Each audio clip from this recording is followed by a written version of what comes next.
flexing me like a pinata. Fuck you, blue Balenciagas. Robin Jean with the phone pots. Hit the club and them a black bottles. Bloods with me, whoop, whoop, whoop, no. Hey guys, what's going on? Today I'm going to be reacting to top 3 horror sleepover scary stories.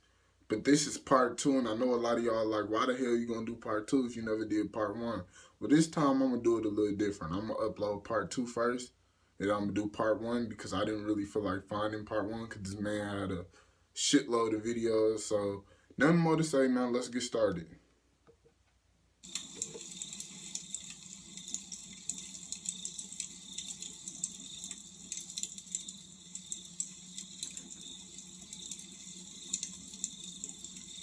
I am 14 and my friend is 15. Oh shit. One night my friend asked me if I wanted to spend the night, so I did. His mom was at work and his dad was at the gym. Me and my friend were upstairs in his room playing video games. We kept hearing what sounded like scratching noises and slight banging. I wouldn't be staying there. We of it because he has a dog, so we kept playing our video game. Minutes later we heard the noises again, but they were louder, and so we went to go see if it was the dog. Shit is hurting my eyes. Because it was lying outside his parents' room. Oh. Fearing someone was trying to break in, we grabbed our knives and flashlights. We searched all the rooms upstairs, then went downstairs, searching it with only our flashlights. We decided it would be best to search his backyard. Although no, we don't know how nigga, please. In his backyard because it's fenced in and there's a deep drop-off on the other side of the fence at the back. How can somebody even get in that shit? Empty. I convinced my friend we should search the front of his house and make our way around his fence. I ain't searching shit if it was me. Front and he went left and I went right. On the right, his fence connects to his neighbor's, so I went over to him to find him frozen with his light shined in the direction of the woods near the drop-off. Pause. That is the dumbest idea I've ever heard in my life. Search the front yard? Like I told you guys in the last fucking scary story, creepypasta or whatever. They say this is a true story, so let me just say this. I'm not searching shit. And I'm going to tell you why. Because we pay tax money for motherfuckers to do that for us. So that whole searching shit and let's look the front yard. Oh my God, let's check the front yard. I'm not doing none of that shit. I'm going to tell you what I'm going to do. I'm going to call 911. Call 911 or call somebody I know that can handle that. I'm not checking shit. I was weirded out and shined my light in the direction of his to find a guy dressed from head to toe in all black, frozen and staring at us. At this moment, I yelled run, and we bolted inside the house and called 911. We waited, and minutes later 2 officers arrived to find nothing, and they told us to call them again if anything happens. Me and my friend were instructed by his parents to stay inside and downstairs in case anything happens, so we did. About an hour later, me and him were sitting downstairs on the couch, and he out of nowhere asked, "Did you see that?" "See what?" He then said, "The light. Someone shined a light through the window over the fence." Oh shit. About a second after he said that, I saw a beam of light shine through the window. So we called 911 once again, and the officers showed up minutes later and yet again found nothing. Me and my friend at this point were paranoid and waited until his dad showed up, and we took him outside to the backyard where we all heard footsteps. His dad convinced us that it was just a hunter, so we went to bed with no more problems. Unfortunately, it doesn't end there. My friend asked me about 2 weeks later if I wanted to spend the night again, and I did. Later that night, his parents were both... Your friend, you just went through some bullshit the first time, so your friend called you again, and you spend the night again? See, saying yes is hard. Saying no is easy as shit. You want to spend the night? Hell no. The fuck? I ain't going through that shit. Sorry, buddy. You're on your own. You're out of here. At work, we were joking around about what had happened with what we thought was the hunter as his dog was outside doing its business. While we were talking, I peeked out the back door to check on his dog to find what looked to be someone peeking over the fence. So we immediately called his dog in and locked the door. We left it alone, and minutes later, as we were in his room, we heard noises. So I looked out his window to once again see what looked like a guy peeking over the fence. Oh my God. So we grabbed knives and flashlights once again and went in the backyard and shined the flashlight in the direction we thought we saw the person. What the fuck is that? The outline of a area of the fence we thought was Okay, some dude, guy. stop zooming in. Shit is We freaking ran me out. inside and called 911, and they responded. Minutes later, they showed up and again found nothing and sat at the area outside the fence near the woods for 5 minutes in case something happened. Nothing happened, so they left, and they told us to call back if anything happened. We didn't tell his parents this time because we thought they wouldn't believe us. Me and my friend returned upstairs to his room, and about 2 hours later, we heard the loudest banging ever. It started from the downstairs on the left side and went to the front door. We freaked out. We grabbed a dog and barricaded ourselves in his parents' room and got his dad's gun out in case we needed it. We then called 911, and again the police showed up and found no one and no sign of anyone and left. That was the last time we ever had that problem, and it still has us scared to this day. Jesus. I mean, Jesus. Oh my gosh. I mean, oh my goodness. I was 14 years old, hanging out with my friend Jesse, who was also 14. We were in the living room playing Call of Duty. His parents weren't home for the night, so we were being as loud as we Living wanted. room look nice as We were hell. doing nothing but playing video Okay. games and eating junk food all night. And eventually, since his parents weren't home, he convinced me to just stay over for the night. So after Jesse went upstairs to go to the bathroom, I went downstairs to call my mom in private and tell her I would be staying over. By the time I got back upstairs, Jesse was back, and he just stared at me with a confused look on his face. I asked him what was wrong, and he said he thought that I was upstairs as he thought he heard someone in the bedroom next to the bathroom. I assured him I was downstairs making a phone call, and he just looked back upstairs with a concerned look. He walked upstairs, and I followed him. He stopped at the door to the bedroom and put his ear up against it. He then opened the door and peeked into the room. It was dark, but I could see there was enough light in there to be able to scan the room. We didn't see anything, so he shut the door. I told him he was being paranoid as we went back downstairs to play more video games. Let my friend tell me some shit like that. I know what he's saying.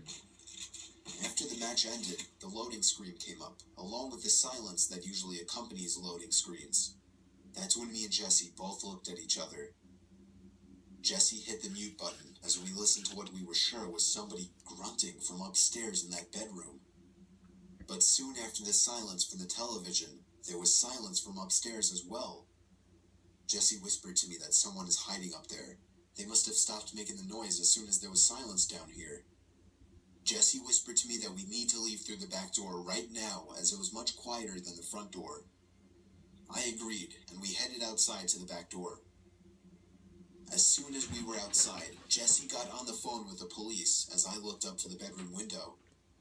For some stupid reason, I turned on the flashlight on my phone and aimed it up to the window. About 3 seconds later, my heart dropped as someone stepped into view from behind the glass, but only for a brief moment. They seemed to crouch down under the window after spotting us. Jesse saw it too. That's when we actually took off down the block. We only came back when we saw a police car parked outside with its lights on. Jesse unlocked the front door for the two cops, and they went inside to investigate. As me and Jesse were outside waiting by the car, we saw him. Him, as in the guy who was surely at the window. He Oh was coming out shit. from the backyard, walking really fast, yet also clearly trying to keep quiet. This man was really tall, like 6'5" or something, and he looked to be mid-40s.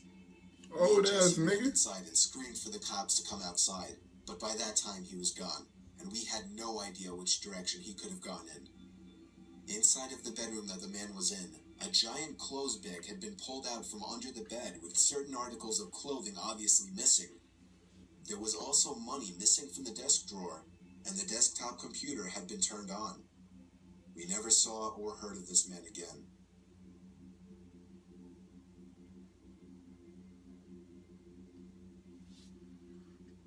This took place in the summer of 2008 when I was 12 years old. I was Damn, sleeping over at my 2008. friend Calvin's house. I can't remember every little detail about what was going on, but I remember Calvin's family came home unexpectedly early, and things were getting a bit hectic in the house. So we came up with this cute little idea of pitching a tent up in the backyard and sleeping out there for fun. We figured why not, since it was warm out anyway. We Okay. pitched the tent in like 15 minutes with Calvin's backyard nightlight giving us enough light in the dark. Now, on one side of Calvin's backyard beyond the fence was about 100 yards of nothing but trees. We lived in the country in New Jersey. Anyway, after goofing around for a while, Calvin turned off the nightlight and we finally went to sleep. Now, I don't know about everyone else, but I cannot for the life of me fall asleep in sleeping bags, or let alone anything but my bed. Just like me. I was twisting and turning for like 3 hours trying to fall asleep in that thing. Sometime during the night, I started to hear a little rattly, creaky type sound coming from around the fence. It gave me chills at first, naturally. I wanted to wake Calvin up, but I didn't. It sounded like the wooden fence was being pushed, or it was just moving. It was a bit windy out after all, but still, nevertheless, being the only one awake outside in a pretty rural area, and hearing a weird sound would make anyone uneasy. I tried to ignore it for the longest time, rolling around for like 3 hours, hearing nothing but the sound of the wind, to then hearing a constant strange sound was just too weird, and I was getting downright freaked out. I felt the urge to pee coming on, and I didn't really want to go out there without knowing Calvin was awake. So I woke him up and told him to listen to that noise. Of course, he thought it was just the wind, but as long as he was awake, I did feel better about leaving the tent. I unzipped the tent and naturally looked in the direction of the noise. I couldn't really see anything, it was too dark, so I walked over and flicked on the nightlight switch. When I looked at the fence, I saw there was a person leaning on the fence with his head down, seemingly pushing the fence. I immediately turned the light off and practically dove into the tent.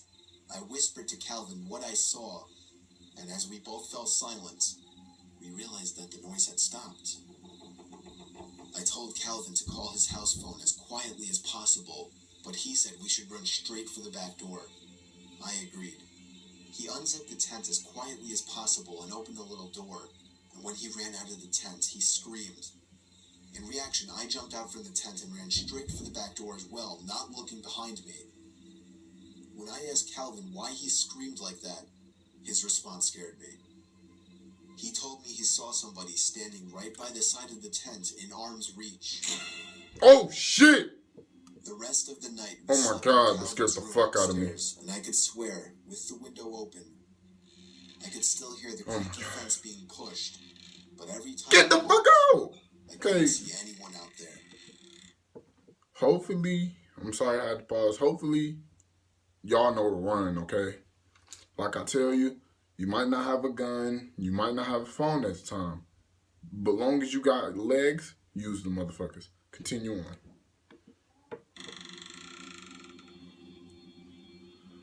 That's it. Okay, that's it, guys. That's going to wrap it up. I enjoyed watching this. It's very interesting. Hopefully, these stories weren't true, even though it says it. Okay, man, like I said last video, I know I talked a lot in this shit. Like I said before, you might not have a phone, you might not have a gun, you might not have weapons, pepper spray, none of that shit. But you got legs, you got hands. Don't be afraid to use them motherfuckers. I'm out. Peace. Rat simming like a pinata. Fuck you, blue Balenciagas. Robin Jean with the phone pots. Hit the club and them a black bottles. Blood is with me, whoop, whoop, whoop, no